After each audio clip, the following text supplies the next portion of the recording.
L'invitation s'est présentée sous le déguisement de la maturité. Cela aurait dû être mon premier avertissement. Je pense que nous devrions inviter Gareth à la pendaison de crémaillère, a déclaré Diane sans lever les yeux de son téléphone, faisant défiler notre liste de contacts. Ses doigts bougeaient avec l'efficacité rodée de quelqu'un qui avait envoyé des SMS toute la matinée, ses pouces s'activant avec une telle frénésie qu'on aurait dit qu'ils étaient payés à la commission. Je me suis arrêté au milieu de l'accrochage de nos nouveaux rideaux de cuisine, des choses jaunes pâles dont Diane avait juré qu'elles illumineraient l'espace.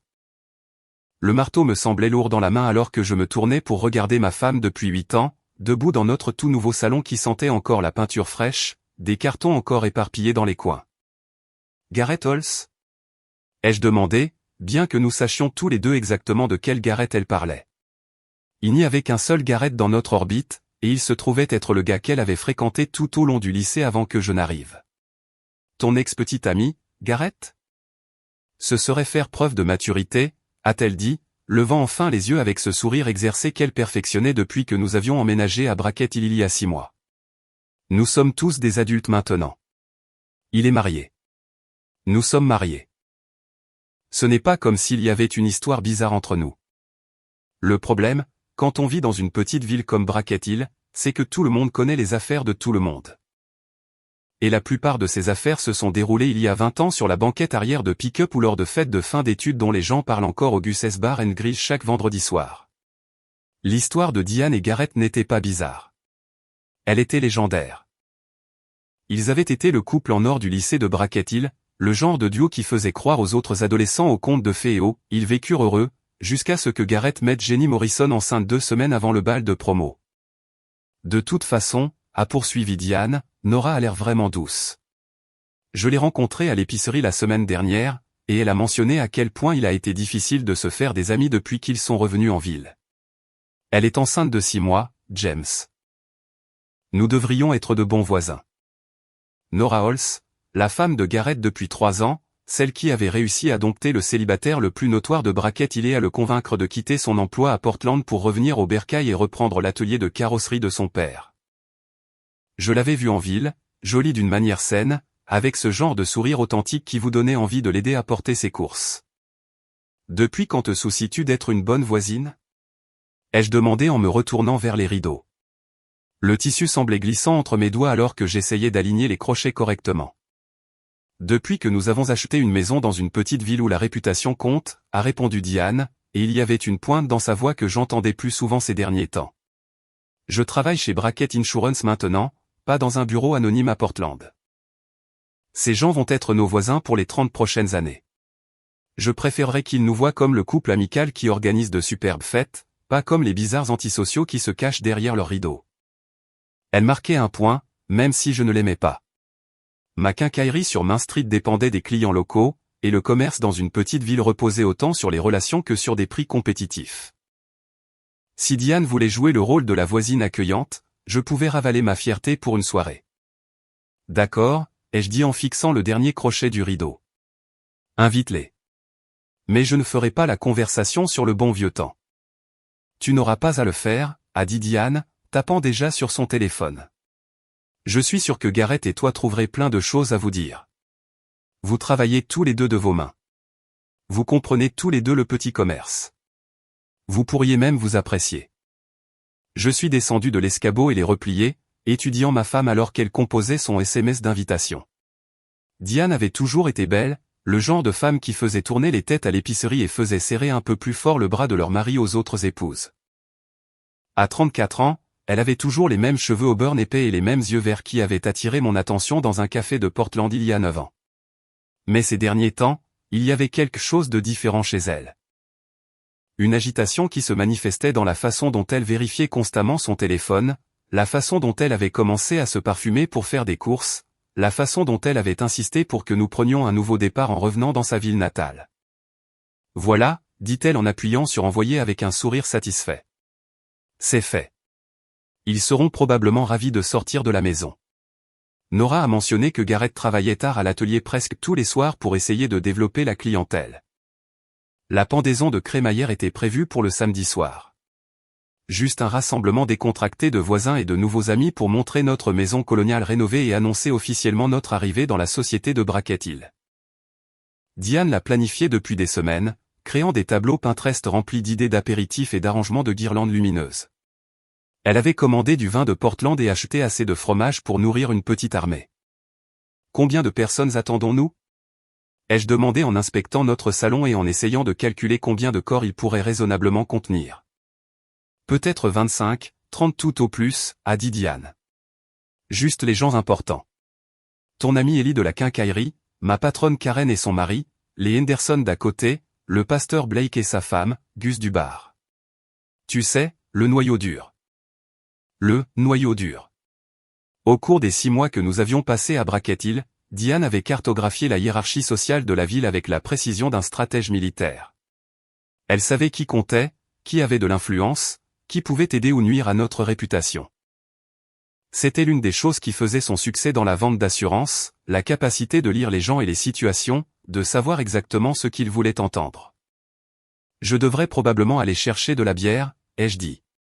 Ellie n'est pas très portée sur le vin, et je doute que Gus le soit aussi.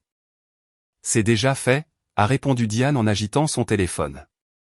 J'ai commandé une caisse de Budweiser et une de Sam Adams. Ils livreront vendredi après-midi. Bien sûr qu'elle l'avait fait. Diane gérait l'organisation de la fête avec la même efficacité qu'elle apportait à tout le reste.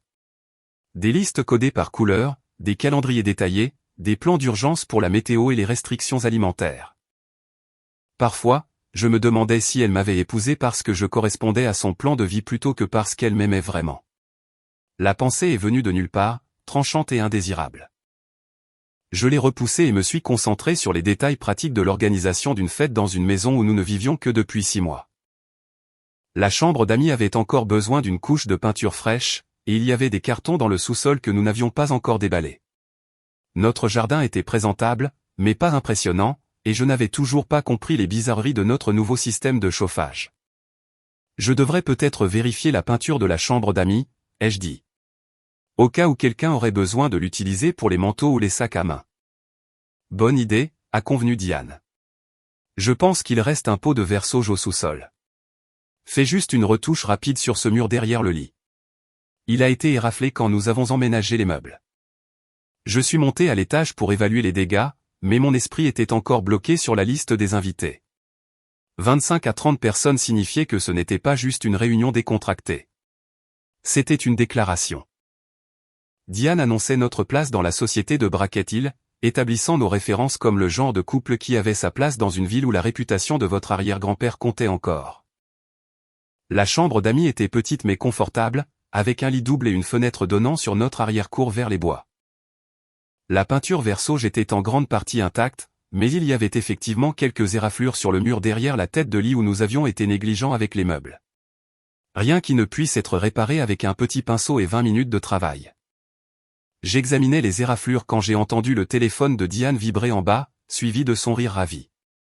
Le son est monté à travers les planchers fins de la vieille maison, brillant et musical, d'une manière qui me rappelait comment elle riait quand nous avons commencé à sortir ensemble. À l'époque, tout était drôle pour Diane. Mes tentatives maladroites de cuisine. La façon dont je chantais avec la radio, les grimaces que je faisais quand je me concentrais sur quelque chose de difficile. Quand avais-je fait rire Diane comme ça pour la dernière fois? Une autre vibration. Un autre rire. Celui ou celle qui lui envoyait des SMS était apparemment hilarant. Je suis descendu pour trouver Diane toujours sur son téléphone, souriant à l'écran comme si elle venait de gagner à la loterie. Bonne nouvelle? Ai-je demandé. Gareth et Nora peuvent venir, a-t-elle dit sans lever les yeux. Ils sont vraiment excités. Gareth dit qu'il voulait rencontrer le gars qui a finalement réussi à me convaincre de quitter la grande ville. La façon dont elle l'a dit a fait se tordre quelque chose dans mon estomac. Pas exactement de la jalousie, plutôt la sensation que l'on a quand on réalise qu'on s'est promené avec sa chemise à l'envers toute la journée et que personne n'a pris la peine de vous le dire. Super, ai-je dit. Je m'assurerai d'avoir quelques histoires prêtes sur le monde glamour de la vente au détail de matériel de bricolage. Diane a finalement levé les yeux de son téléphone et, pendant un moment, son expression a été illisible. Puis elle a souri, mais cela n'atteignait pas tout à fait ses yeux. Tu n'as pas besoin d'être sur la défensive, James. Je suis fier de ce que tu as construit avec le magasin.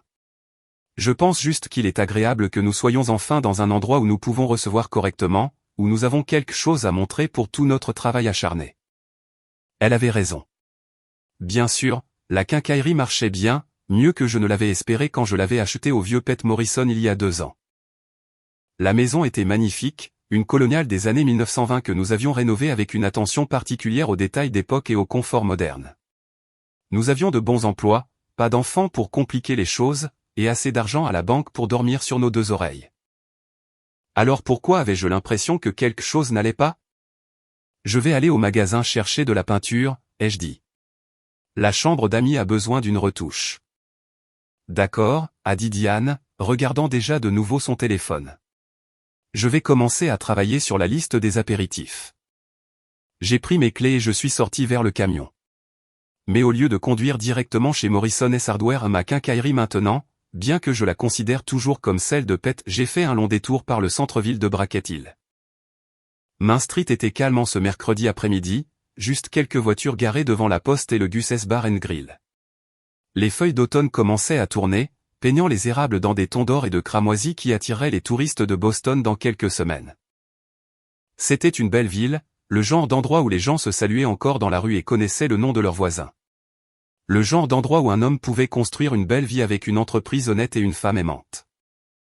Le genre d'endroit où tout le monde saurait si cette femme aimante envoyait des SMS à son petit ami du lycée. Je me suis garé devant la quincaillerie et je suis resté assis dans le camion un moment, regardant les piétons passer pour leurs courses de l'après-midi. Madame Henderson d'à côté sortait de la banque, les bras chargés de sacs de courses. Ellie Peterson chargeait du bois dans son pick-up devant le magasin, travaillant probablement sur un autre de ses projets de week-end. Le pasteur Blake marchait vers l'église, la tête baissée comme s'il répétait son sermon du dimanche. Des gens normaux vivant des vies normales dans une ville normale. Alors pourquoi avais-je l'impression de les regarder à travers une vitre? Comme si j'étais d'une certaine manière séparé de tout ce contentement ordinaire. Mon téléphone a vibré. Un SMS de Diane, n'oublie pas qu'il nous faut plus de verre à vin.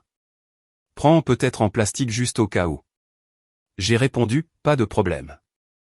À la maison dans 1 heure. Mais je suis resté assis dans le camion encore 10 minutes, regardant les gens de Brackett Hill vaquer à leurs occupations et me demandant quand j'avais commencé à me sentir comme un étranger dans ma propre vie. Le samedi soir est arrivé avec ce genre d'air vif d'octobre qui donne envie d'allumer des feux et de boire du cidre chaud.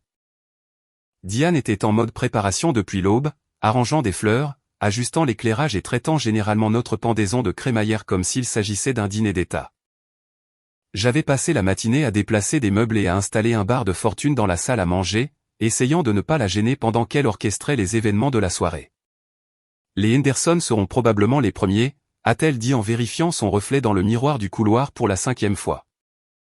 Elle avait choisi une robe noire élégante sans être trop formelle, associée aux boucles d'oreilles en perles que je lui avais offertes pour notre anniversaire l'année dernière. Ils sont toujours en avance pour tout. Ensuite le pasteur Blake et sa femme, puis probablement Karen et son mari. J'ai ajusté ma cravate et essayé d'avoir l'air enthousiaste. J'avais opté pour un pantalon kaki et une chemise boutonnée, assez habillé pour montrer du respect à nos invités, assez décontracté pour suggérer que j'étais à l'aise chez moi. La maison avait fière allure. Je devais admettre que Diane avait un talent pour créer une atmosphère, et l'éclairage chaleureux combiné à l'odeur de sa trempette épinard artichaut maison rendait notre maison vraiment accueillante. À quelle heure Gareth et Nora ont-ils dit qu'ils seraient là? Ai-je demandé, sans trop savoir pourquoi je m'en souciais. Vers 19h30, a répondu Diane en ajustant une composition florale sur la table d'appoint. Nora a mentionné qu'elle se fatigue facilement ces jours-ci, alors ils ne resteront probablement pas trop tard.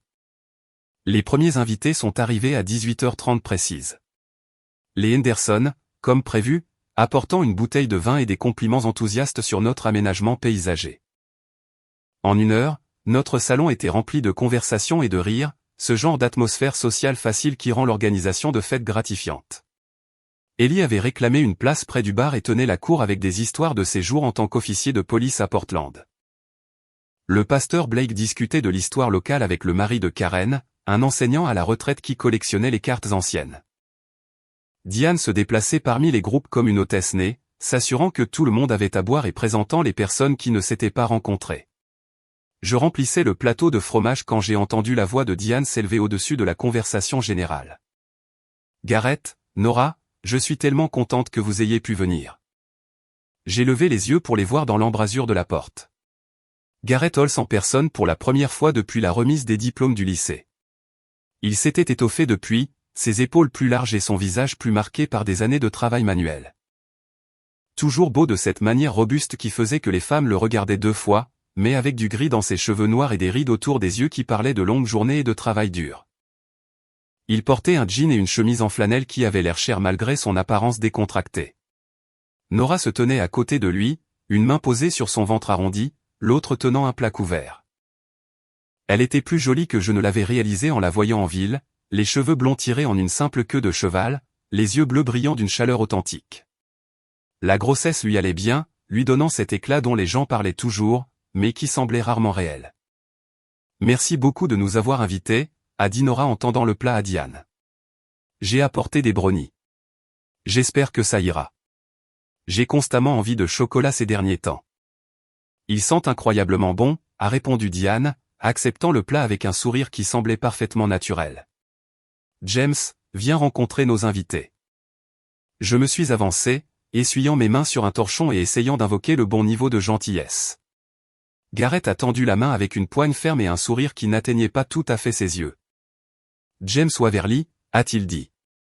J'ai beaucoup entendu parler de vous. Diane dit que vous avez fait des merveilles avec la quincaillerie Morrison. J'essaie juste de garder les portes ouvertes, ai-je répondu. Et vous reprenez l'atelier de votre père, c'est ça? C'est une grande responsabilité. Ça a été un apprentissage, a admis Gareth. 30 ans de relations clients et de contrats fournisseurs à comprendre, mais le travail est régulier et c'est bon d'être de retour à la maison. Il y avait quelque chose dans la façon dont il a dit « maison » qui m'a fait jeter un coup d'œil à Diane. Elle écoutait notre conversation avec le genre d'attention concentrée qu'elle réservait habituellement aux clients importants, la tête légèrement penchée sur le côté dans un geste que je reconnaissais comme sa pose, intéressée et engagée. « Laissez-moi vous servir quelque chose à boire, ai-je dit. Bière, vin, ou nous avons des boissons gazeuses si vous préférez. » Une bière serait super, a dit Gareth. Peu importe ce que vous avez. Juste de l'eau pour moi, a ajouté Nora, tapotant son ventre avec un sourire ironique. Le bébé a des opinions très tranchées sur l'alcool ces jours-ci. Je me suis dirigé vers le bar, mais je pouvais entendre leur conversation continuer derrière moi. Diane posait des questions sur la grossesse. Quand le bébé était-il prévu? Savait-il si c'était un garçon ou une fille? Avait-il déjà choisi des prénoms? Le genre de politesse qui comble les vides dans les fêtes.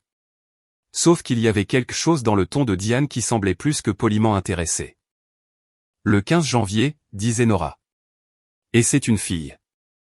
On pense à Emma, mais on n'a pas encore décidé pour sûr. Emma est un prénom magnifique, a répondu Diane. Classique, mais pas trop démodé. Je suis revenu avec leur boisson et je me suis retrouvé à les étudier tous les 3, ma femme, son petit ami du lycée et sa femme enceinte essayant de lire les courants sous-jacents dans leur conversation. Nora semblait complètement à l'aise, discutant des décorations de la chambre de bébé et des préparatifs avec l'enthousiasme d'une future maman. Gareth était plus réservé, son attention divisée entre sa femme, la pièce pleine d'étrangers qu'il rencontrait pour la première fois, et Diane. Diane jouait un rôle. Je reconnaissais les signes pour l'avoir vu travailler avec des clients difficiles, les gestes légèrement exagérés, la façon dont elle imitait le langage corporel des autres, la modulation soigneuse de sa voix pour correspondre à l'énergie de la conversation. Elle travaillait pour faire bonne impression, ce qui était assez normal pour une hôtesse. Mais il y avait autre chose, un courant d'excitation qui semblait disproportionné par rapport à la situation. James me parlait juste du commerce de quincaillerie, a dit Gareth, m'incluant dans la conversation. On dirait que vous tenez une bonne affaire. C'est un travail honnête, ai-je répondu. Même si je soupçonne que la réparation automobile vous tient plus occupé que la vente de vis et de pinceaux. Différents types de problèmes, a dit Gareth avec un rire. Vos clients ne vous appellent probablement pas à minuit parce que leur voiture ne démarre pas. Non, mais ils s'attendent à ce que je sache exactement quel boulon il leur faut pour réparer leur robinet de cuisine sur la base d'une description qui commence par « c'est grand comme ça et un peu argenté ». Cela a arraché un rire sincère à Gareth et Nora, et j'ai senti une partie de la tension dans mes épaules s'atténuer. Peut-être que ce ne serait pas aussi gênant que je le craignais.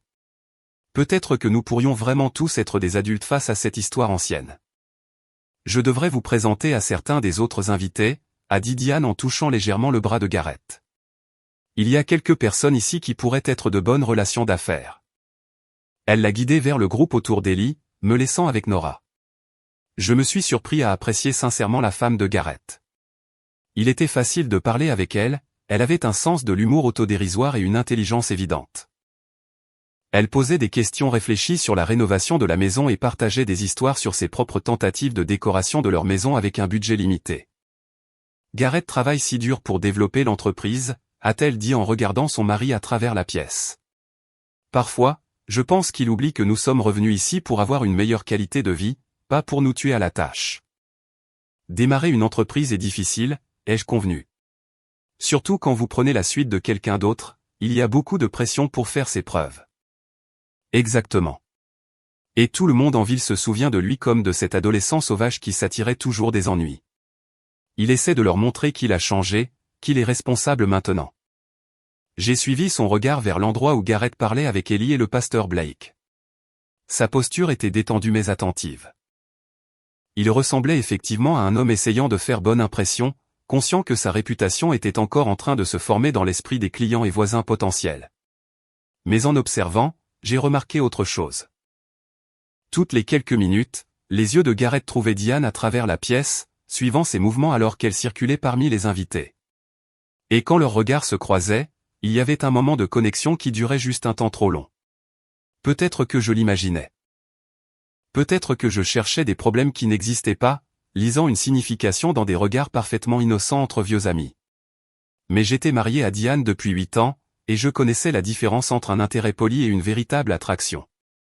Depuis combien de temps êtes-vous ensemble, Gareth et vous? Ai-je demandé à Nora, essayant de garder une voix décontractée. Nous nous sommes rencontrés à Portland il y a environ 4 ans, a-t-elle dit. Je travaillais dans un cabinet dentaire, et il a apporté son camion à l'atelier d'à côté. Il lui a fallu 3 visites pour enfin me demander de sortir, et je commençais à penser qu'il était juste très mauvais en entretien automobile. Elle a ri au souvenir, son visage s'illuminant d'une affection évidente. Quels que soient les doutes que je pouvais avoir sur son mari, il était clair que Nora était complètement amoureuse et heureusement inconsciente de tout courant sous-jacent dans la pièce. Et vous êtes heureuse d'être de retour à Brackett Hill? Ai-je demandé. J'adore ça ici, a-t-elle dit sans hésitation. J'ai grandi dans une petite ville du New Hampshire, alors cela ressemble à un retour à la maison. Tout le monde a été si accueillant, et j'ai hâte d'élever Emma quelque part où elle connaîtra tous ses voisins et aura le genre d'enfance qu'on n'a que dans des endroits comme celui-ci. Son enthousiasme était contagieux, et je me suis retrouvé à sourire malgré le malaise qui s'était accumulé dans ma poitrine toute la soirée. C'était ce que Diane et moi avions voulu en déménageant ici. Le sens de la communauté, le rythme plus lent, le sentiment de faire partie de quelque chose de plus grand que nous. Alors pourquoi avais-je l'impression de regarder tout cela de l'extérieur? La fête continuait autour de nous, les conversations coulant et les rires remplissant les pièces de notre maison soigneusement rénovée. Je jouais mon rôle d'hôte, m'assurant que les verres restaient pleins et présentant les gens qui ne s'étaient pas rencontrés. Mais une partie de mon attention restait focalisée sur Diane et Gareth, traquant leurs mouvements à travers la foule comme une caméra de sécurité balayant un parking. Ils ne faisaient rien d'évidemment inapproprié. Ils ne passaient pas plus de temps à se parler qu'aux autres invités. Ils ne se touchaient pas au-delà du contact occasionnel de personnes naviguant dans une pièce bondée. Mais il y avait quelque chose dans leur langage corporel, une conscience subtile de la présence de l'autre qui parlait d'histoires communes et d'affaires inachevées. Ou peut-être que je perdais la tête. Vers 20h30, alors que la fête battait son plein et que le niveau sonore montait avec la consommation d'alcool, j'ai remarqué Diane et Gareth près de l'escalier, leurs têtes penchées l'une vers l'autre dans ce qui ressemblait à une conversation privée. Je ne pouvais pas entendre ce qu'ils disaient par-dessus le brouhaha général, mais je pouvais voir les gestes animés de Diane et la posture attentive de Gareth. Puis Diane a jeté un coup d'œil autour de la pièce, son regard balayant les invités avec le regard calculateur qu'elle avait quand elle résolvait un problème. Ses yeux ont rencontré les miens à travers la foule, et elle a souri, le même sourire d'hôtesse brillante qu'elle portait toute la soirée. Mais il y avait autre chose, une lueur d'excitation ou d'anticipation qui a fait se serrer mon estomac. Elle a dit quelque chose à Gareth, qui a hoché la tête et l'a suivi vers le couloir qui menait à la chambre d'amis. Nous avons peint cette pièce la semaine dernière, ai-je entendu Diane dire à quelqu'un qui avait posé des questions sur la visite de la maison. La couleur est encore meilleure que ce à quoi je m'attendais. Laissez-moi vous montrer. Et puis ils ont disparu au coin du couloir, me laissant debout dans mon propre salon avec le sentiment grandissant que quelque chose allait très mal tourner. Le clic de la porte de la chambre d'amis se refermant. J'ai compté jusqu'à 60, regardant l'aiguille des secondes balayer le cadran de ma montre tandis que les conversations continuaient autour de moi. Nora parlait au Henderson des symptômes de grossesse. Ellie racontait au pasteur Blake un voyage de pêche qu'il avait fait l'été dernier. Karen admirait les arrangements floraux que Diane avait passé toute l'après-midi à perfectionner. Des bruits de fête normaux, des conversations de fête normales. Rien d'inhabituel, sauf le fait que ma femme venait de disparaître dans une chambre avec son petit ami du lycée. À 60 secondes, je me suis excusé d'une conversation sur les impôts fonciers et j'ai marché nonchalamment vers le couloir. La porte de la chambre d'amis était toujours fermée, aucun son ne venait de l'intérieur. Je suis resté là un moment, écoutant mon propre rythme cardiaque et me demandant si j'étais sur le point de commettre une terrible erreur. Puis j'ai sorti mon téléphone et j'ai fait défiler mes contacts jusqu'à ce que je trouve le numéro que j'avais enregistré il y a 3 jours, juste au cas où. Le numéro de Nora. Je l'avais récupéré sur le téléphone de Diane pendant qu'elle était sous la douche, me disant qu'il était simplement pratique d'avoir les coordonnées de nos invités. Maintenant, j'étais reconnaissant pour ce moment de préparation paranoïaque. J'ai tapé rapidement « Salut, Nora. C'est James. Pourriez-vous venir à la chambre d'amis à l'étage? Il y a quelque chose que je pense que vous devriez voir. » J'ai appuyé sur envoyer et j'ai attendu. Mon téléphone serré dans ma paume moite comme la preuve d'un crime que je n'avais pas encore commis. 20 secondes plus tard, j'ai entendu quelqu'un s'excuser dans le salon, suivi de bruits de pas rapides. J'attendais près de la porte quand Nora est arrivée, son visage légèrement perplexe. « James? Votre SMS avait l'air urgent. » Derrière elle, j'ai vu Gus Dubar s'approcher avec 2 autres personnes que je ne reconnaissais pas immédiatement. Apparemment, l'empressement soudain de Nora n'était pas passé inaperçu. « Je pense, ai-je dit prudemment, qu'il se passe quelque chose là-dedans que vous devez voir. » L'expression sur son visage m'a dit qu'elle comprenait exactement ce que je voulais dire. Le visage de Nora est passé par une série d'expressions en l'espace d'environ 3 secondes. Confusion, compréhension, puis une fureur froide qui l'a transformée de femme enceinte rayonnante en quelqu'un qu'on ne voulait absolument pas croiser. Elle a placé ses 2 mains sur son ventre comme pour protéger le bébé de ce qu'elle allait découvrir et a marché vers la porte avec la démarche déterminée d'une femme qui soupçonnait que ce moment pourrait arriver. Gus et ses compagnons s'étaient rapprochés, attirés par ce genre d'instinct que les gens des petites villes développent pour le drame. La rumeur se propage vite à Brackett Hill, et apparemment mon comportement étrange avait été interprété comme une invitation à être témoin de tout ce qui allait se dérouler. La fête continuait dans le salon, la plupart de nos invités ignorant que quelque chose d'inhabituel se passait. Mais je pouvais voir Ellie nous regarder depuis l'autre bout de la pièce, ses instincts d'ex-flic captant l'attention. Le pasteur Blake avait aussi remarqué le petit cortège, sa conversation s'éteignant alors qu'il essayait de comprendre ce qui se passait. Nora a atteint la porte de la chambre d'amis et s'est arrêtée, la main sur la poignée. Pendant un moment, j'ai pensé qu'elle pourrait changer d'avis, décider que certaines vérités valaient mieux rester cachées. Puis elle a redressé les épaules et a tourné la poignée. La porte s'est ouverte pour révéler exactement ce que j'avais prévu et espéré ne pas trouver. Diane était assise sur le bord du lit, sa robe noire légèrement froissée et son rouge à lèvres étalé. Garrett se tenait près de la fenêtre, sa chemise en flanelle déboutonnée et ses cheveux ébouriffés. Ils ont tous 2 levé les yeux avec des expressions de choc et de culpabilité qui auraient été comiques si la situation n'était pas si dévastatrice. Pendant un moment, personne n'a rien dit. Le silence s'est étiré comme une respiration retenue, rempli du poids de 8 ans de mariage, de 4 ans de relation de Nora avec Garrett et des rêves d'une petite fille nommée Emma qui méritait mieux que ça. Puis Nora a parlé, sa voix portant le genre de calme qui précède l'arrivée d'un ouragan. « Eh bien, a-t-elle dit, c'est intéressant. » Diane s'est levée précipitamment, ses mains lissant sa robe dans un geste à la fois automatique et inutile. « Nora, ce n'est pas ce que tu crois. »« Vraiment ?» l'a interrompu Nora. « Parce qu'on dirait que tu es dans une chambre avec mon mari. » Tous les 2 ayant l'air d'avoir fait autre chose que de discuter des couleurs de peinture. Garrett a eu la décence d'avoir l'air honteux, ses yeux fixés sur le sol alors qu'il boutonnait sa chemise avec des doigts tremblants. « Nora, je peux expliquer. »« Je suis sûr que tu le peux, » a répondu sa femme. « Tu as toujours été douée pour les explications. Tu te souviens quand tu as expliqué pourquoi tu avais 2 heures de retard pour le dîner la semaine dernière, ou pourquoi tu as travaillé tant de soirs ces derniers temps? Je parie que tu as une explication très créative pour ça aussi. À présent, l'agitation avait attiré plus d'attention d'en bas. Je pouvais entendre des pas dans les escaliers, des voix demandant ce qui se passait. Notre pendaison de crémaillère soigneusement orchestrée se transformait en le genre de spectacle public dont on parlerait à Bracket Hill pendant des années. Diane a essayé une approche différente, sa voix prenant le ton raisonnable qu'elle utilisait avec les clients d'assurance difficiles. Nous ne faisions que parler, rattraper le temps perdu. Il ne s'est rien passé, je le jure. Avec la porte fermée?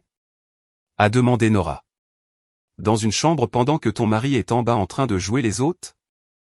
C'est là que j'ai réalisé que la moitié de notre liste d'invités était maintenant entassée dans le couloir derrière nous, attirés par cette attraction irrésistible qui vient du fait d'être témoin des désastres privés des autres en temps réel.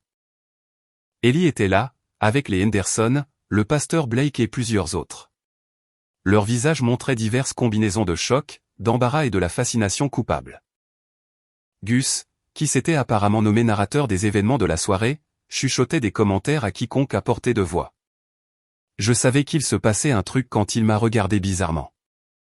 Le calme de Diane s'est finalement fissuré. C'est ridicule, a-t-elle craqué. Nous sommes tous des adultes ici. Garrett et moi avons une histoire, oui, mais cela ne signifie pas que nous ne pouvons pas avoir une conversation privée sans que tout le monde saute aux conclusions. Une conversation privée, a répété Nora lentement.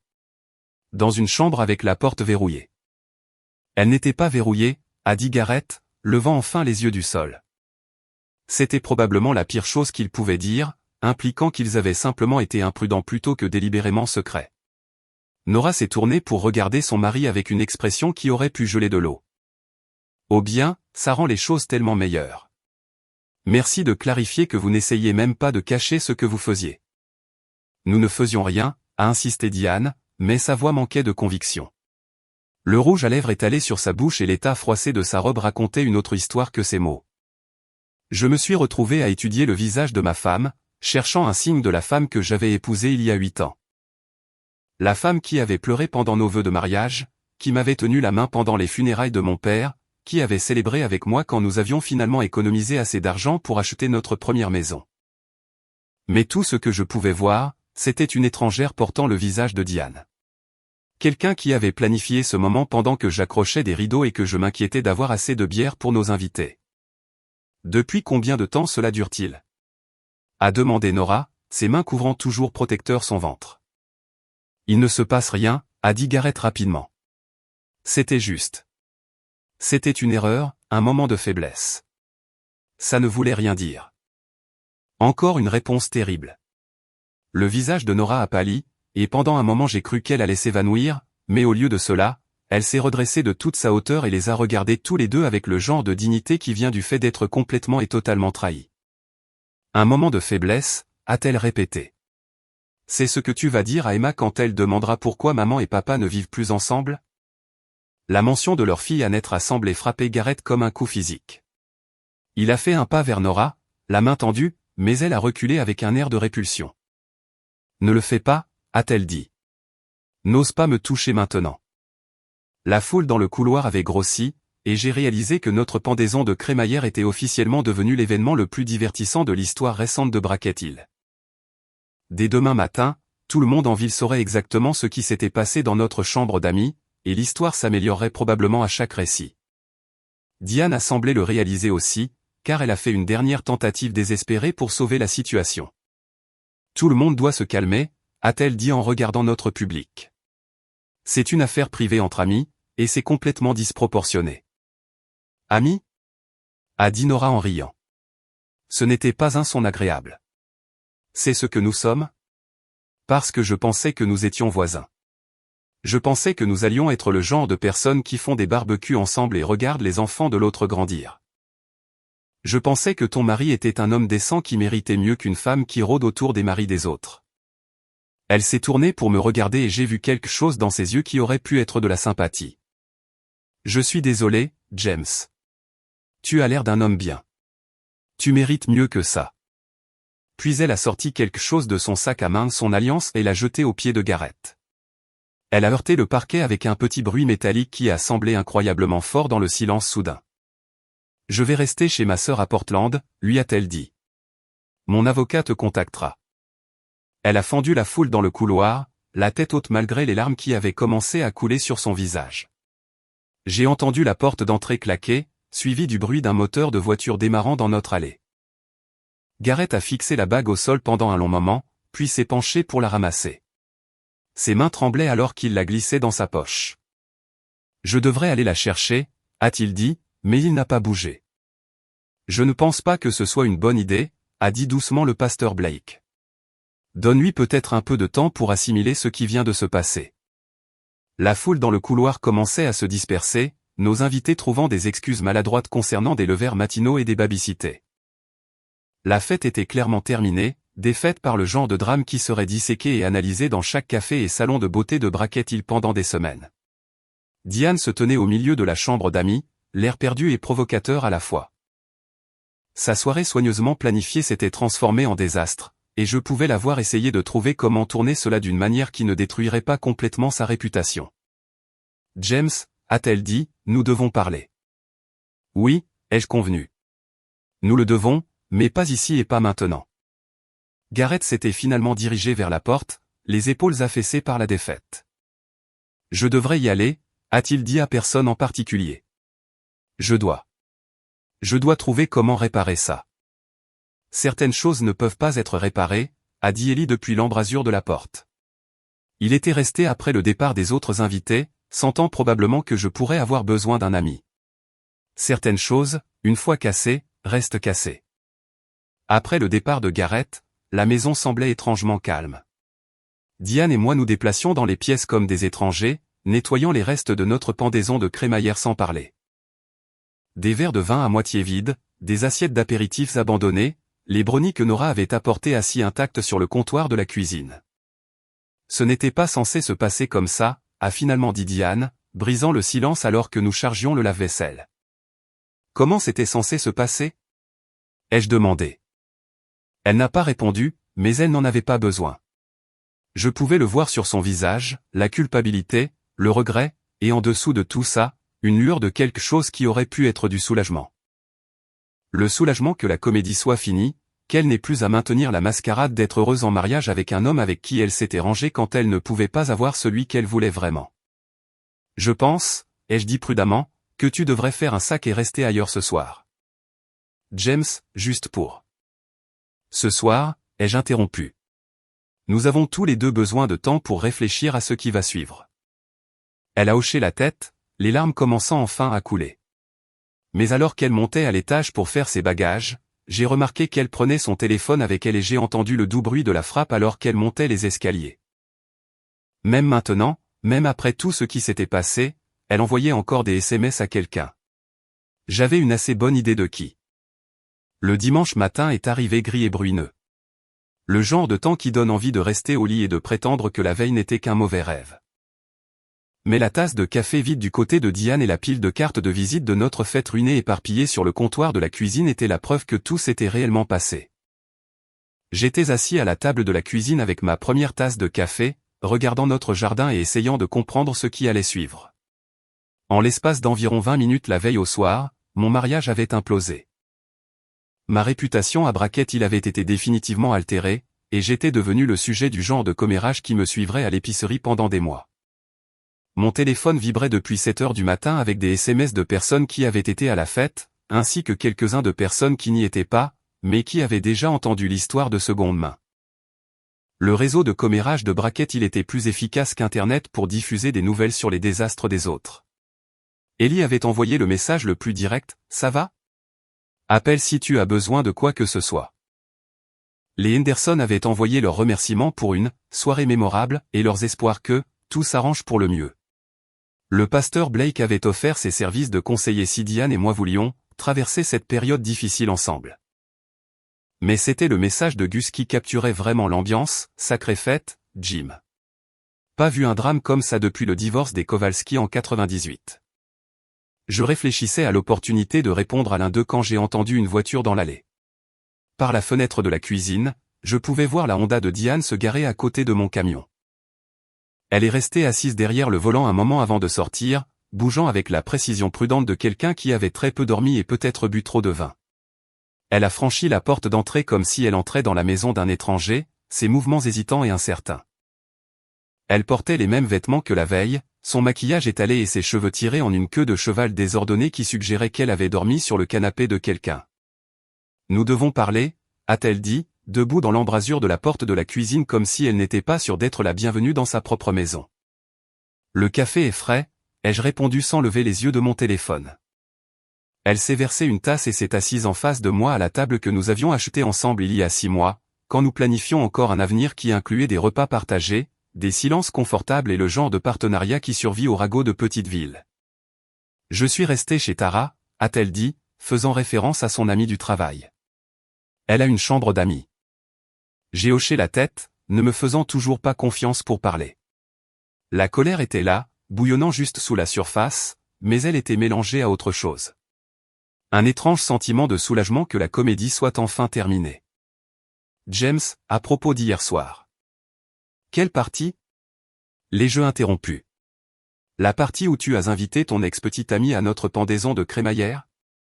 Ou la partie où tu as disparu dans notre chambre d'amis avec lui? Ou la partie où la moitié de la ville a regardé la femme enceinte de ton petit ami jeter son alliance à ses pieds? Diane a tressailli au mot « petit ami ». Mais elle ne l'a pas nié.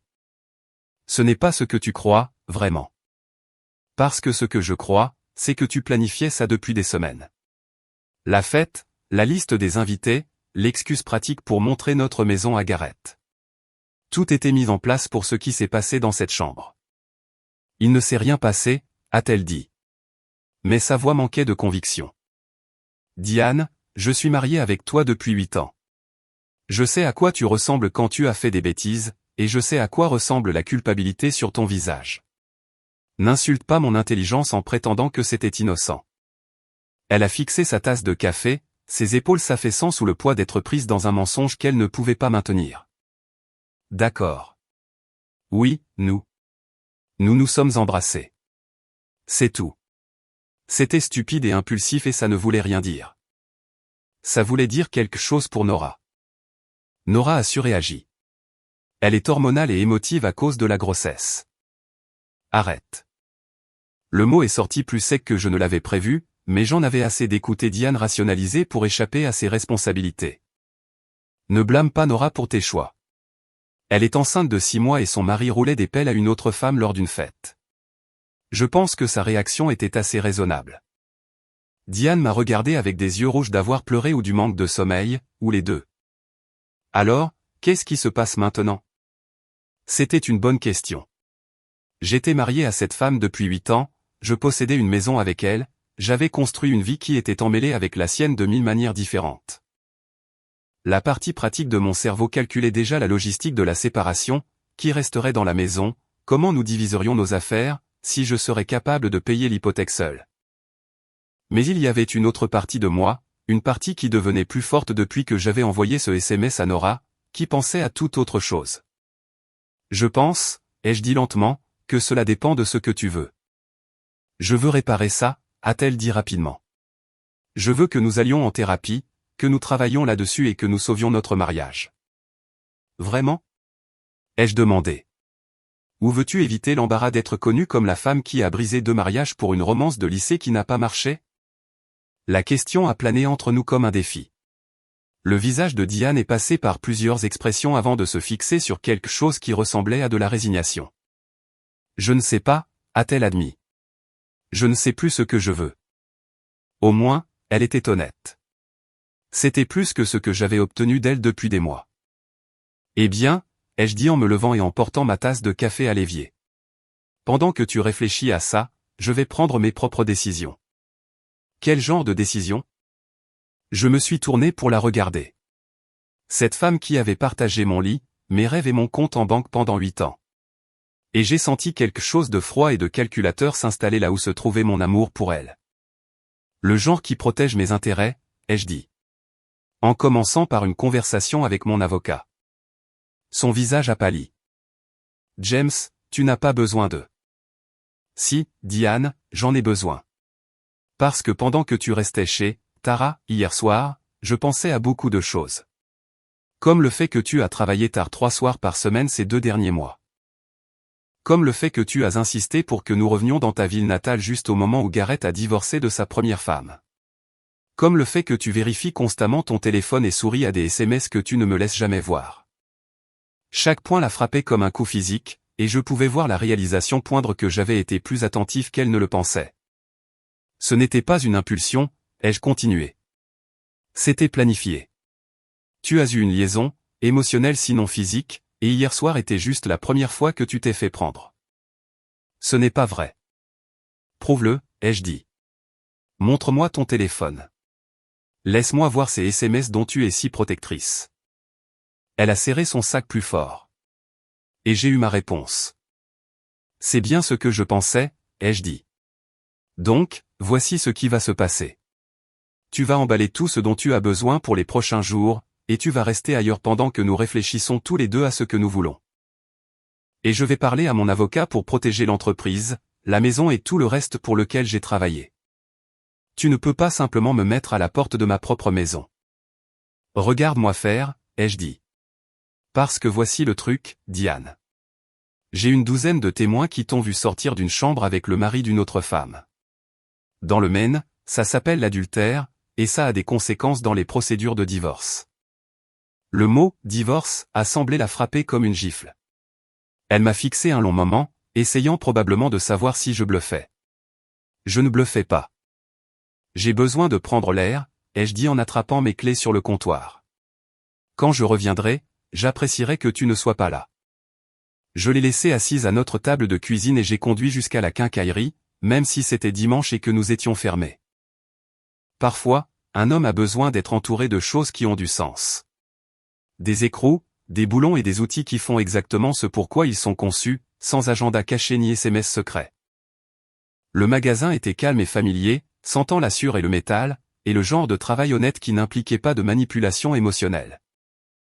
Je me suis assis derrière le comptoir et j'ai appelé le service de messagerie de mon avocat, laissant un message pour dire que je devais prendre rendez-vous dès que possible. Puis j'ai appelé Ellie. « Comment tu tiens le coup ?» a-t-il demandé sans préambule. J'ai été mieux, ai-je admis. Mais je pense que j'ai fini de faire semblant que c'est autre chose que ce que c'est. Bien, a-t-il dit. Cette femme joue avec toi depuis des mois. Il est temps que tu commences à jouer aussi. J'ai besoin d'une faveur, ai-je dit. Dis-moi. J'ai besoin que tu m'aides à changer les serrures de ma maison. Il y a eu une pause, puis un gloussement qui ne contenait aucun humour. Quand veux-tu faire ça? Aujourd'hui. Cet après-midi. Avant qu'elle ne décide de revenir avec Garrett et de vider notre compte en banque. Je serai là dans 1 heure, a dit Ellie. Et Jim, tu fais la bonne chose. Après avoir raccroché, je suis resté assis dans le magasin silencieux et j'ai pensé à la conversation que je venais d'avoir avec ma femme. 8 ans de mariage, et tout se résumait à des accusations, des menaces et des avocats. Une partie de moi était triste à ce sujet. Triste pour les personnes que nous avions été quand nous sommes tombés amoureux. Triste pour les rêves que nous avions partagés et qui ne se réaliseraient jamais maintenant. Mais une plus grande partie de moi était en colère. En colère d'avoir été menti. En colère d'avoir été ridiculisé devant la moitié de la ville. En colère d'avoir été traité comme un obstacle à gérer plutôt que comme un mari à respecter. Et sous la colère, il y avait autre chose, quelque chose de froid, de concentré et de déterminé. Si Diane voulait jouer à des jeux, j'allais lui montrer à quoi ressemblait un vrai joueur. Mon téléphone a vibré avec un SMS. Pendant un moment, j'ai pensé que cela pourrait être Diane, mais le numéro n'était pas un que je reconnaissais. C'est Nora. Je voulais vous remercier pour hier soir. Il a fallu du courage pour me montrer la vérité même si ça faisait mal. Je ne l'oublierai pas. J'ai fixé le message un long moment, puis j'ai répondu, je suis désolé que vous ayez dû voir ça. Vous méritiez mieux. Sa réponse est arrivée rapidement. Nous méritions mieux tous les deux. Je rencontre mon avocat demain. Si vous avez besoin d'informations sur leur relation, je pourrais peut-être vous aider. J'ai souri pour la première fois depuis mon réveil. Diane avait commis une erreur cruciale dans sa planification. Elle avait supposé que les personnes qu'elle blessait accepteraient simplement et passeraient à autre chose. Elle était sur le point d'apprendre à quel point elle avait tort. Le lundi matin a apporté la première vraie gelée de la saison, recouvrant les fenêtres de la quincaillerie Morrison de cristaux de glace qui captaient la lumière du matin comme de minuscules prismes. Je suis arrivé au magasin avant 8 heures, reconnaissant pour la routine familière de l'ouverture, d'allumer les lumières et de me préparer pour une journée de transactions honnêtes avec des gens qui disaient ce qu'ils pensaient. Le drame du week-end avait déjà atteint Main Street, bien sûr. Madame Henderson s'est arrêtée pour un sac de sel de déneigement et a réussi à placer 3 expressions distinctes de sympathie dans une conversation de 5 minutes sur la préparation de l'hiver. Gus est entré chercher des filtres de fournaise et a offert son opinion selon laquelle certaines femmes ne peuvent tout simplement pas apprécier un homme bien quand elles en ont un. Mais c'est l'appel téléphonique que j'ai reçu vers 10h30 qui a vraiment bien commencé la semaine. James, c'est Nora Holz. J'espère que je ne vous dérange pas au travail. Pas du tout, ai-je dit, m'éloignant du client que j'aidais avec des échantillons de peinture. Comment allez-vous? Mieux que prévu en fait, a-t-elle dit.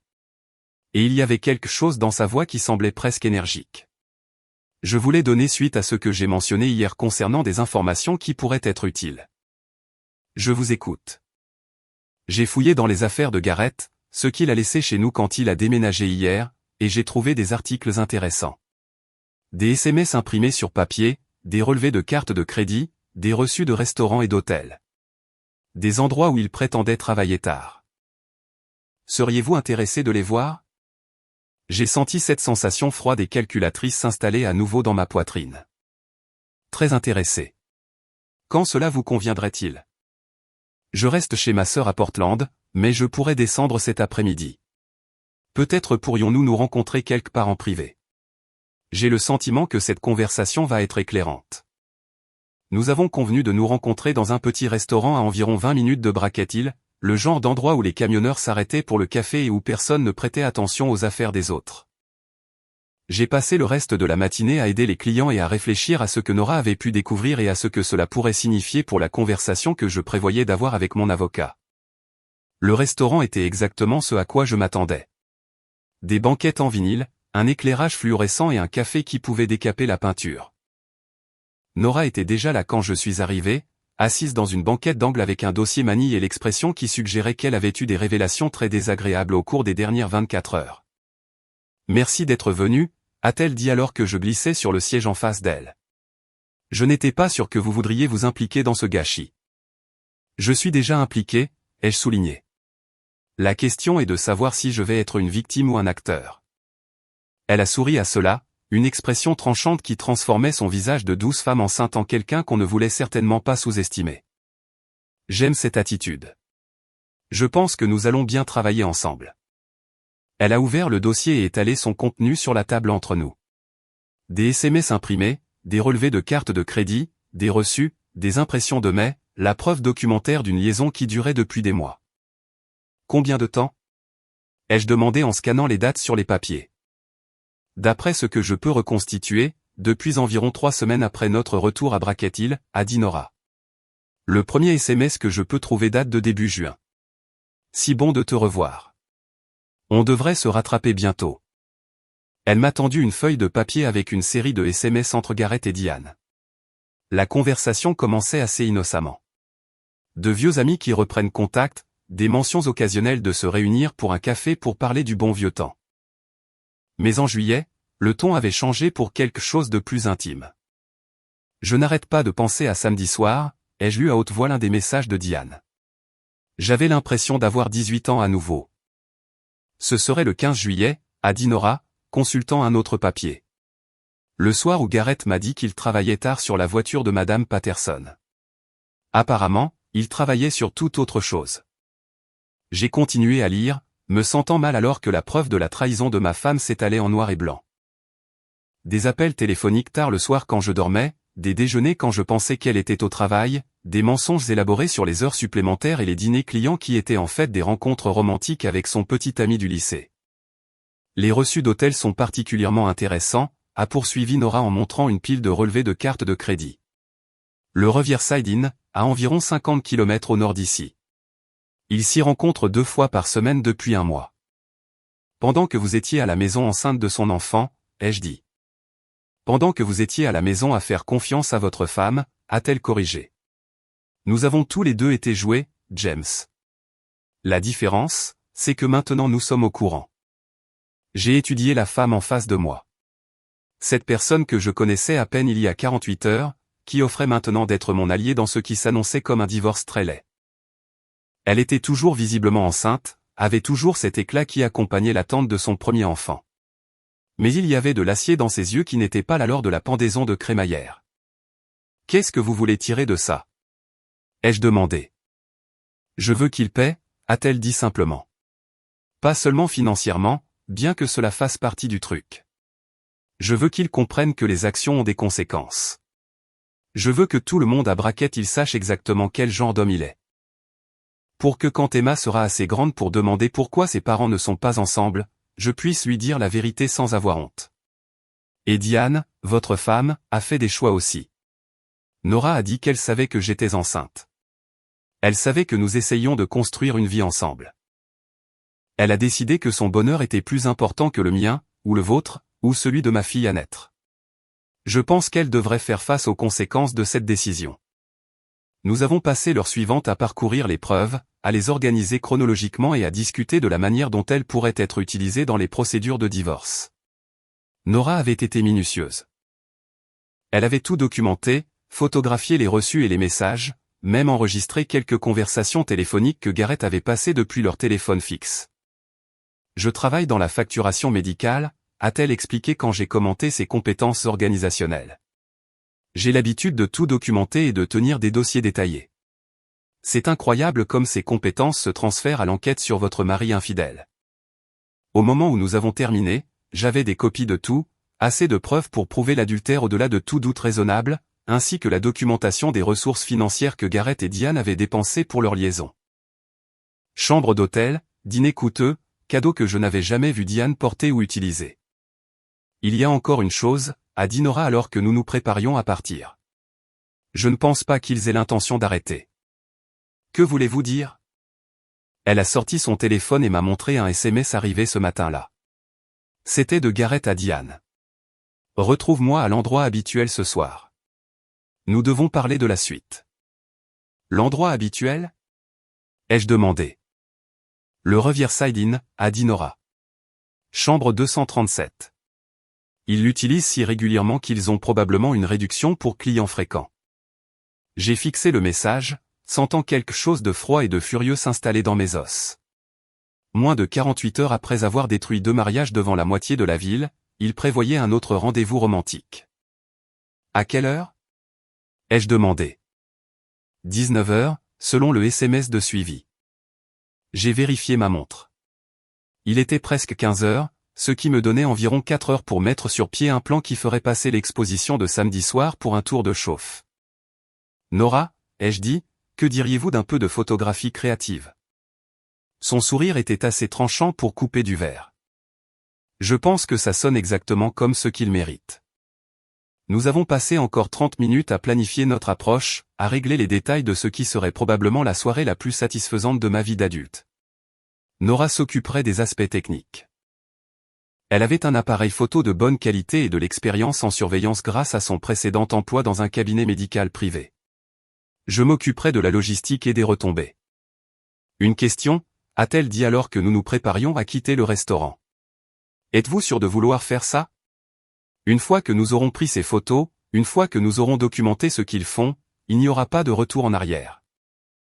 Votre mariage sera terminé et ce sera très public. J'ai pensé à Diane assise dans notre cuisine ce matin-là, essayant encore de minimiser ce qu'elle avait fait, cherchant encore des moyens d'éviter la responsabilité de la douleur qu'elle avait causée. J'ai pensé au SMS que je venais de lire, la preuve de moi de mensonges, de tromperie et de trahison calculée. Mon mariage était terminé la première fois qu'elle lui a envoyé un SMS, ai-je dit. Je ne le savais juste pas encore. Bien, a dit Nora, rassemblant les preuves. Parce qu'après ce soir, tout le monde à Brackett il saura exactement quel genre de personne nous avons épousé. Je suis rentré en ville, me sentant plus concentré et déterminé que je ne l'avais été depuis samedi soir. La colère était toujours là, mais elle était contrôlée maintenant, canalisée vers quelque chose de productif. Diane avait commis l'erreur de penser que j'accepterais simplement sa trahison, que je serais le mari compréhensif qui endurerait tranquillement sa liaison pour éviter le conflit. Elle était sur le point d'apprendre à quel point elle avait tort. J'ai passé le reste de l'après-midi à passer des coups de fil et à prendre des dispositions, plaçant les pièces pour ce que je considérais déjà comme la fin de partie. À 18h, tout était en place. À 18h30, j'ai retrouvé Nora sur le parking d'une station-service à 3 km du Riverside Inn. Elle conduisait une voiture différente, la berline de sa sœur au lieu de sa propre Honda, et elle avait échangé ses vêtements décontractés habituels contre un jean foncé et une veste noire qui l'aiderait à se fondre dans l'ombre. « Prêt pour ça ?» a-t-elle demandé alors que nous revoyions notre plan une dernière fois. « Je suis prêt depuis samedi soir », ai-je dit. « Allons leur montrer à quoi ressemble la responsabilité. » Le Riverside Inn était perché sur une falaise surplombant la rivière Penobscot, le genre d'endroit qui annonçait des « escapades romantiques » et des « hébergements discrets » dans les pages arrière des magazines régionaux. C'était exactement le genre d'endroit que les épouses infidèles choisissaient pour leur liaison, assez loin de chez eux pour éviter les rencontres accidentelles, assez bon marché pour payer en espèces. Et géré par des gens qui ne posaient pas de questions sur les clients qui s'enregistraient pour des séjours de 3 heures. Nora et moi nous sommes garés sur des places séparées à l'autre bout du parking où nous pouvions observer l'entrée principale sans être évident.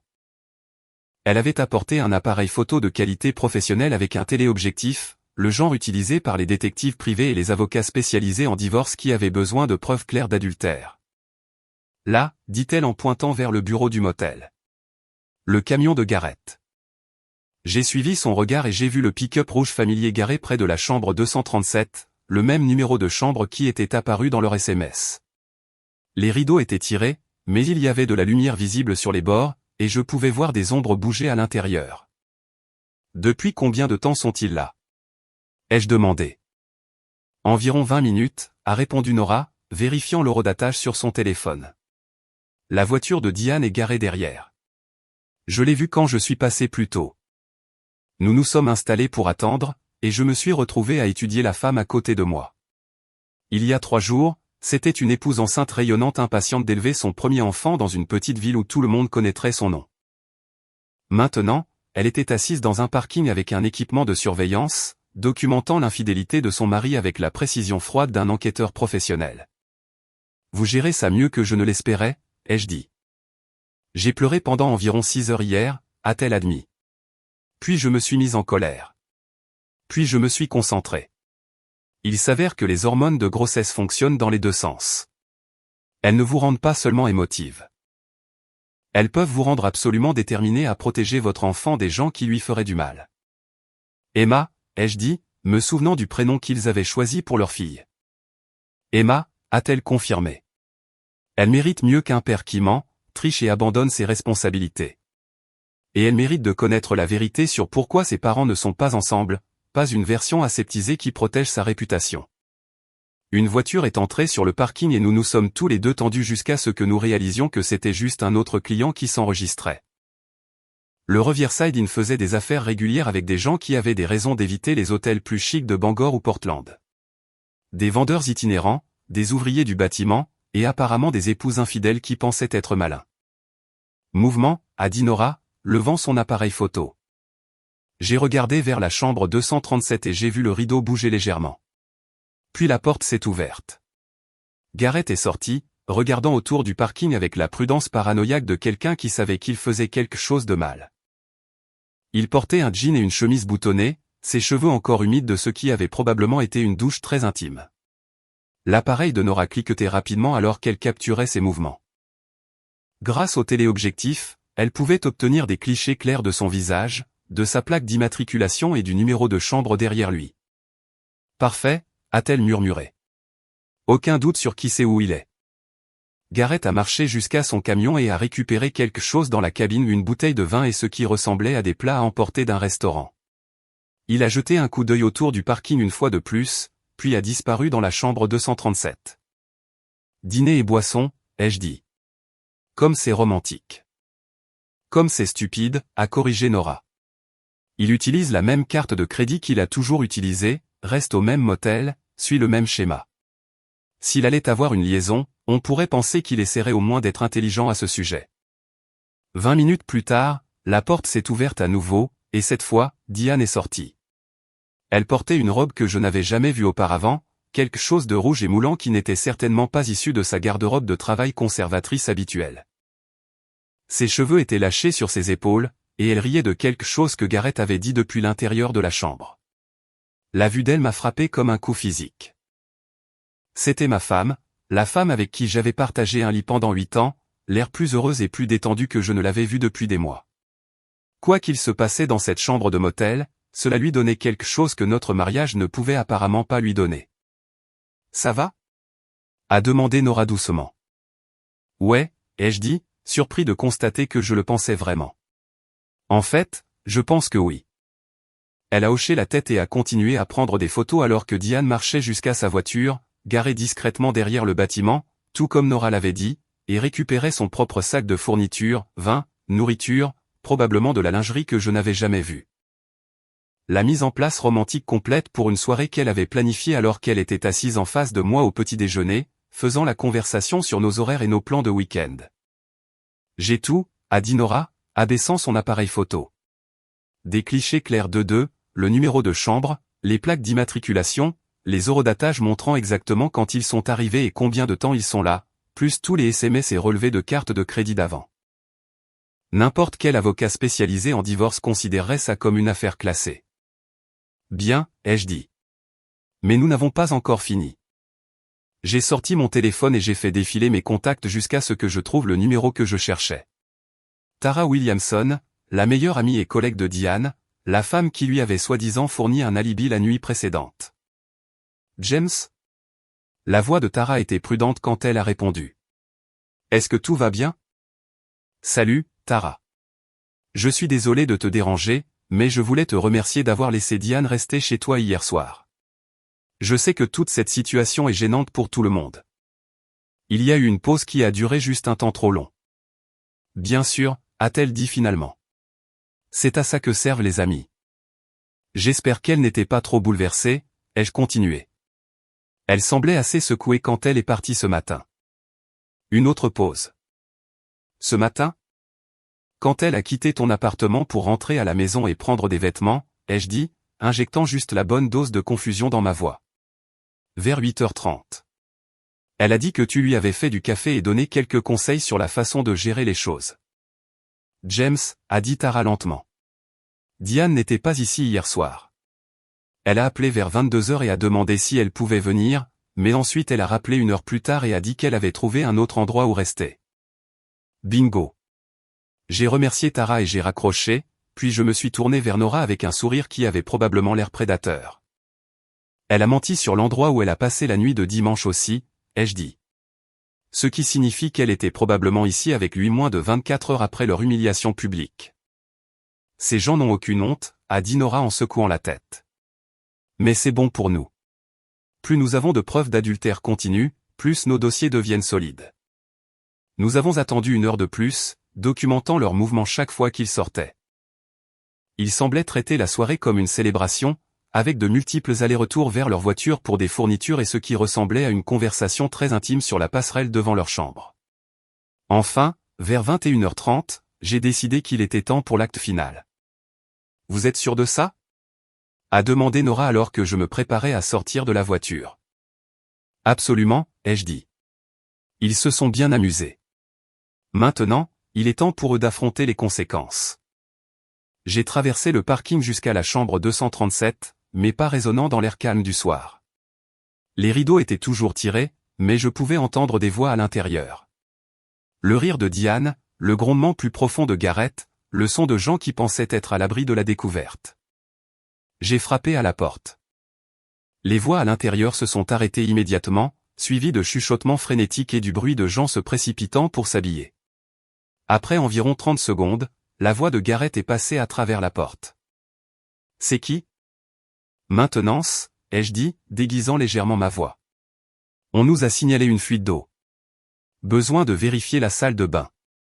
Plus de chuchotements, puis des pas approchant de la porte. Le verrou a cliqué et la porte s'est ouverte pour révéler Gareth portant un jean enfilé à la hâte et une expression coupable qui aurait été comique dans d'autres circonstances. « Il n'y a pas de fuite d'eau, a-t-il dit, essayant de bloquer ma vue dans la chambre. Non, ai-je convenu. Mais il y a un problème. Je l'ai poussé pour entrer dans la chambre où j'ai trouvé Diane assise sur le lit dans un peignoir d'hôtel, ses cheveux ébouriffés et son maquillage étalé. Les restes de leur dîner romantique étaient éparpillés sur la petite table avec une bouteille de vin vide et ce qui ressemblait à de la lingerie chère drapée sur une chaise. « Bonjour, Diane », ai-je dit agréablement. « Tu passes une bonne soirée ?» Son visage est devenu blanc, puis rouge, puis s'est figé dans une expression de défi mêlée de panique. « James, qu'est-ce que tu fais ici ?»« Documentation de l'adultère », ai-je dit, sortant mon téléphone et prenant plusieurs photos avant qu'aucun d'eux ne puisse réagir. « Pour mon avocat spécialisé en divorce. » Garrett a fait un pas vers moi, ses mains serrées en poing. « Tu ne peux pas juste faire irruption ici. »« En fait, si, » ai-je dit, continuant à prendre des photos. « C'est un lieu public, et tu commets l'adultère avec ma femme. J'ai parfaitement le droit de documenter les preuves de votre liaison. »« C'est du harcèlement, » a dit Diane, serrant le peignoir plus fort autour d'elle. « Non, » ai-je répondu. « C'est la responsabilité. C'est ce qui arrive quand vous pensez que vous pouvez mentir, tricher et détruire la vie des autres sans conséquence. » Je me suis tourné vers Garrett, qui se tenait toujours entre moi et la porte comme s'il envisageait la violence. « Au fait, ta femme est sur le parking avec un appareil photo. Elle prend des photos depuis 2 heures. Il s'avère que les femmes enceintes sont très motivées quand il s'agit de protéger leurs enfants des pères infidèles. » La couleur a quitté son visage. « Nora est là ? » « Oh que oui, » ai-je dit. « Et elle a des preuves très intéressantes sur la durée de tout ça. Reçu d'hôtel, SMS, relevé de carte de crédit. Vous avez laissé une sacrée trace écrite tous les deux. » Diane s'est levée du lit, son calme craquant enfin complètement. « Tu ne peux pas nous faire ça. Nous avons des droits. Vous aviez des responsabilités, ai-je interrompu. Envers votre mariage, envers votre communauté, envers les gens qui vous faisaient confiance.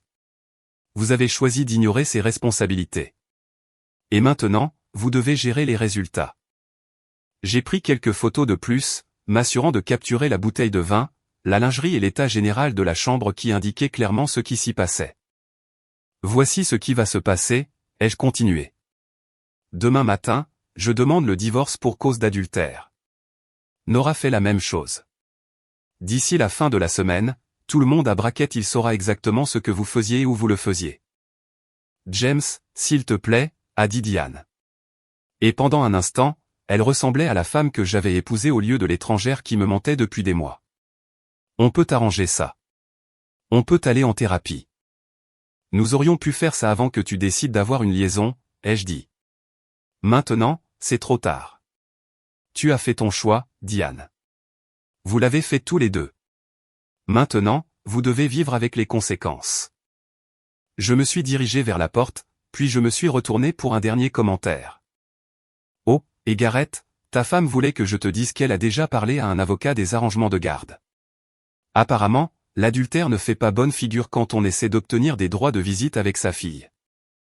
Je les ai laissés assis dans leur chambre de motel, entourés par les preuves de leur trahison et les débris de leur liaison soigneusement planifiée. Dehors, Nora attendait près de sa voiture, son appareil photo toujours à la main et une expression satisfaite sur le visage. « Comment ça s'est passé ?» a-t-elle demandé. « Mieux que prévu, ai-je dit. Ils ne sont pas aussi malins qu'ils le pensaient. »« Bien, » a-t-elle dit. « Parce que demain, tout le monde à Brackett il saura exactement quel genre de personnes ils sont vraiment. » Alors que nous nous éloignions du Riverside Inn, j'ai ressenti quelque chose que je n'avais pas éprouvé depuis des mois. Un sentiment de contrôle sur ma propre vie. Pendant trop longtemps, j'avais réagi aux mensonges et aux tromperies de Diane, essayant de sauver un mariage qu'elle avait déjà abandonné. Maintenant, enfin, je passais à l'action. Le jeu était fini, et j'avais gagné. Pas parce que j'étais plus intelligent ou meilleur qu'eux, mais parce que j'avais choisi d'affronter la vérité au lieu de la fuir. Parce que j'avais trouvé une alliée en quelqu'un qui comprenait ce que la trahison faisait ressentir et qui était prêt à riposter. Et parce que parfois, la meilleure vengeance est simplement de s'assurer que tout le monde sait exactement ce qui s'est passé. Dès le lendemain après-midi, la liaison de Diane et Garrett serait le sujet de conversation de Brackett Hill. D'ici la fin de la semaine, ils seraient des parias sociaux dans une ville où la réputation comptait plus que presque tout le reste. Ils avaient voulu de l'excitation, de la romance et le frisson de l'amour interdit. Au lieu de cela, ils allaient obtenir exactement ce qu'ils méritaient.